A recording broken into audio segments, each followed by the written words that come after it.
This is a Fox News Alert. I'm Brett Baer in Washington. The Obama administration Justice Department is going after a powerful Senate Democrat who has been publicly critical of the president. Correspondent Doug McKelway is here with breaking details of the indictment against New Jersey's Bob Menendez, who just moments ago announced he's stepping down as ranking member of the Foreign Relations Committee. Good evening, Doug.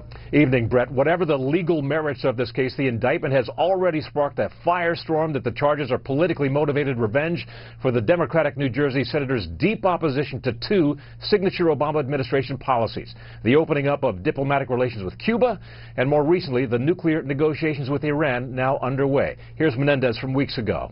The more I hear from the administration and its quotes, the more it sounds like talking points that come straight out of Tehran.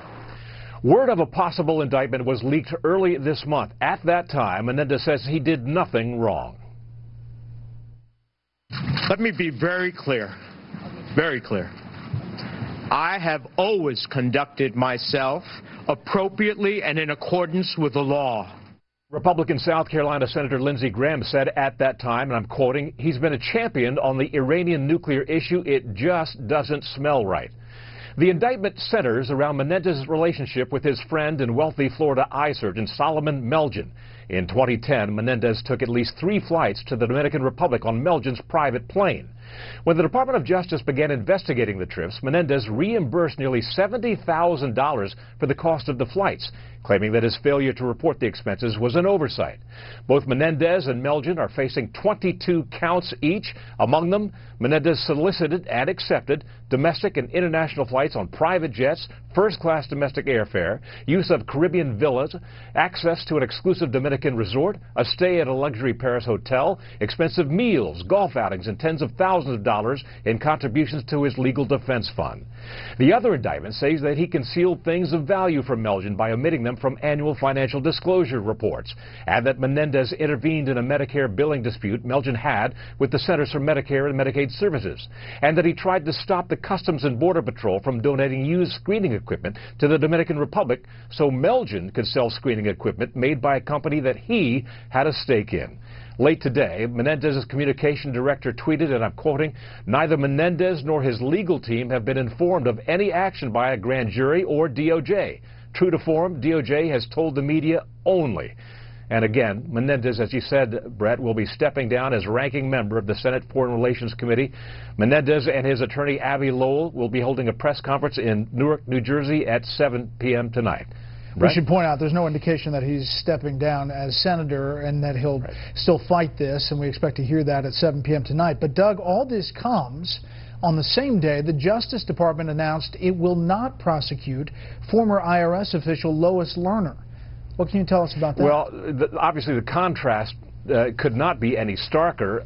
In fact, a statement from Speaker Boehner's office about the failure to indict Lerner illustrates what some people will see as a clear double standard, quoting from Boehner's office. Unaccountable federal bureaucrats using their power to attack the First Amendment strikes at the heart of our democracy, and the American people deserve the truth. The White House still has the opportunity to do the right thing and appoint a special counsel to examine the IRS's action. We'll follow all of this, Doug. Thank you. Yeah. Like a scoreless game that simply won't end, the Iran nuclear talks are going into double overtime, even as many of the foreign ministers who had been leading the talks have returned to their capitals. Secretary of State John Kerry, though, is hanging in there. Chief Washington correspondent James Rosen is at the White House tonight with the latest on where these talks are and where they may be headed. Good evening, James. Brett, good evening. Once again, with about 3 hours left on the clock, aides to Secretary of State John Kerry confirmed that he would be staying on in Lausanne, Switzerland for more talks, but the language was slightly different this time, with the aides specifying that this extension would go through Thursday morning. There are obviously problems that have prevented us from reaching the first stage, finding the solutions. Iran was no longer talking about language being drafted, as the other foreign ministers sent a barrage of mixed messages about how close the parties were to an agreement. I believe that a large part of the way has been covered, but such negotiations only come to an end if there is agreement on all points.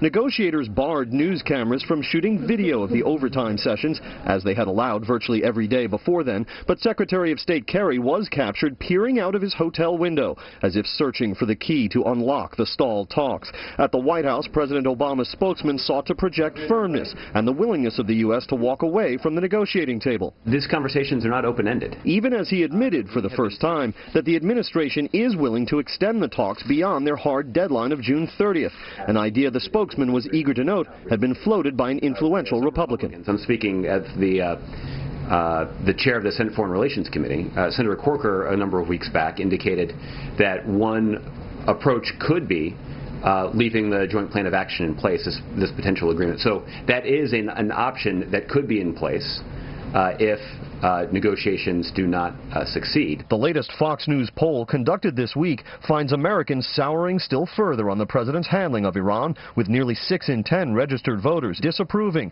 a drop of 5 points from a year and a half ago. And 3/4 of respondents said the president should be required to secure congressional approval for any accord. In Israel, the talk's most prominent critic again urged the U.S. and its partners to hold out for a better deal. The concessions offered to Iran in Lausanne would ensure a bad deal that would endanger Israel, the Middle East, and the peace of the world. If, as Josh Earnest speculated could happen, the joint plan of action is extended beyond the hard June 30th deadline, it would mean that the Iran nuclear talks, now in their 16th month, could stretch on into 2017. Brett? James Rosen live on the North Lawn. James, thank you. Another story that's gained a lot of attention. The governor of Arkansas has joined his counterpart in Indiana in telling state lawmakers there to make changes to a measure originally designed to ensure religious freedom. Bills that critics have charged come at the expense of the rights of gays, lesbians, and transgenders. With Fox Team coverage tonight, Britt Hume will have analysis of the conflict and how it's perceived and portrayed. But we begin with correspondent Peter Ducey and another course correction from another governor. Good evening, Peter. Good evening, Brett. The governor of Arkansas was under immense national pressure to make a change, and he could have caved, but instead, he compromised. This is a bill that in ordinary times would not be controversial. But these are not ordinary times. So the governor of Arkansas, Republican Asa Hutchinson, wants state lawmakers to recall and rework their Religious Freedom Restoration Act. The reason? Because it deviates too much from the federal law signed by a former Arkansas governor. It's been my intention all along that House Bill 1228, the Religious Freedom Restoration Act, be crafted in a way that mirrors the Federal Religious Freedom and Restoration Act that was passed in 1993 and was signed by President Clinton.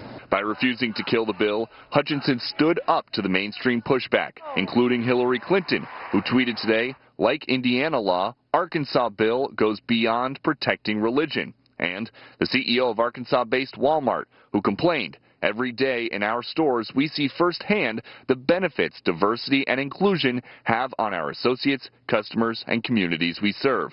Walmart later commended the governor for reconsidering, but never mentioned that in 12 of the 27 countries where they have stores, being gay makes you a criminal.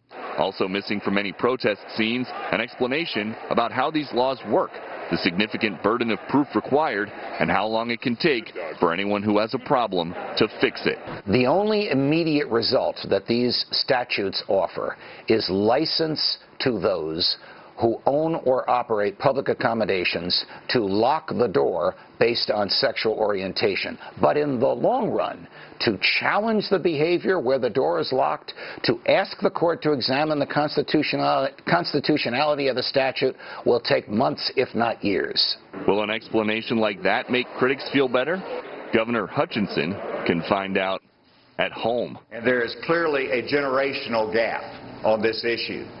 My son Seth signed the petition asking me, Dad, the governor, to veto this bill. So Easter brunch may be a little awkward at the governor's mansion and in the Arkansas House of Representatives because lawmakers have agreed to take a look at the language the governor wants changed, but they can't promise that they can fix it the way he wants. Brett? Peter, thank you. Let's get more now on the controversy over religious freedom laws. Senior political analyst Britt Hume joins us tonight. Welcome back, Britt. Thanks, Brett. Nice to see you. Arkansas Governor Hutchinson, as you heard, wants that religious freedom bill rewritten. Indiana Governor Pence wants the similar bill he signed last week clarified. They're both in retreat from an outpouring of criticism of the bills, and it seems not to matter that much of the criticism is at best exaggerated and at worst false. The Indiana law, for example, has been called anti-gay and pro-discrimination. In fact, it never mentions gay people or gay rights. It simply says the government cannot, quote, substantially burden a person's exercise of religion unless there is, quote, a compelling government interest in doing so. The Politico newspaper noted this week that the law, quote, doesn't actually do much, adding, quote, it's the backlash that matters. And what a backlash it's been. Businesses from Apple Computer to Walmart stores have denounced these religious freedom measures, and there have been boycotts and threats of boycotts. All this demonstrates the power of the gay rights movement, but it demonstrates something else as well: the power of falsehood when asserted through a large enough megaphone. No one understands this better than Senate Democratic leader Harry Reid, whose explanation this week of his blatantly false claim in 2012 that Mitt Romney had paid no taxes was, quote, Romney didn't win, did he? Indeed, he didn't. And in Indiana and Arkansas this week, religious freedom isn't winning either. Brett? Brett, we've explained how Indiana and Arkansas, the way these bills are written, they are different than the federal law. They're different than the 19 other states. But, you know, critics say that they, as you said, open the door to discrimination.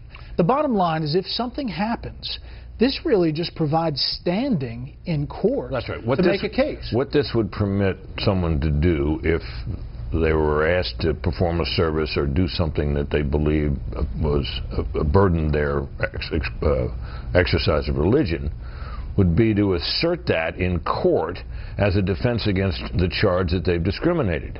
It doesn't guarantee they'll win.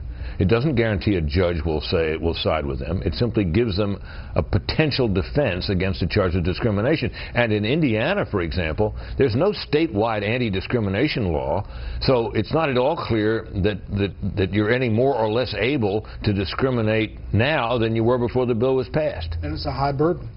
Britt, Indeed. Thank you. You bet. Up next, the historic steps California is taking to deal with its historic drought. First, here's what some of our Fox affiliates around the country are covering tonight. Fox 45 in Baltimore with new information about the driver who was killed after a confrontation with security at NSA headquarters in Fort Meade. A friend says Ricky Schwartza Hall was a transgender and a sex worker in Baltimore who had been partying all night with his passenger. The passenger, Kevin Fleming, and one of the officers were wounded in that shootout. Fox 25 in Boston with big trouble for the city's bid to host the 2024 Summer Olympics. The Wall Street Journal says the U.S. Olympic Committee might drop the city's bid because of a lack of public support. And this is a live look at Portland, Oregon from our affiliate out there, Fox 12. The big story there tonight, people from Portland and Boise teaming up to create and distribute a shoe that grows with the kids who wear it. The shoes are already in use in Kenya, Vietnam, and Nicaragua. The idea was to provide poor children with an adjustable shoe that would last for years at a time. That's tonight's live look. Outside the Beltway from Special Report. We'll be right back.